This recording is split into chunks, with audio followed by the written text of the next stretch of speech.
ભગવાન સોમનાથ મંદિરને 1000 વર્ષ પૂર્ણ થવાને લઈને 8 થી 10 જાન્યુઆરી 72 કલાક અખંડ ઓમકારનું આયોજન કરવામાં આવ્યું છે, જેના ભાગરૂપે ખેડા જિલ્લા અધ્યક્ષ નયનાબેન પટેલની અધ્યક્ષતામાં ખેડા જિલ્લામાંથી 550થી વધુ કાર્યકર્તાઓ સોમનાથ જવા રવાના થયા હતા।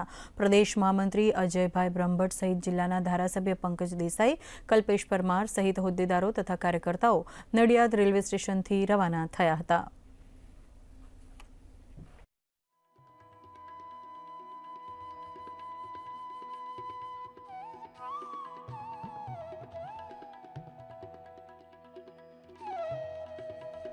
તમામ તાલુકાઓમાંથી 550 જેટલા કાર્યકર્તાઓ સોમનાથ ભગવાનના દર્શનાર્થે જઈ રહ્યા છે।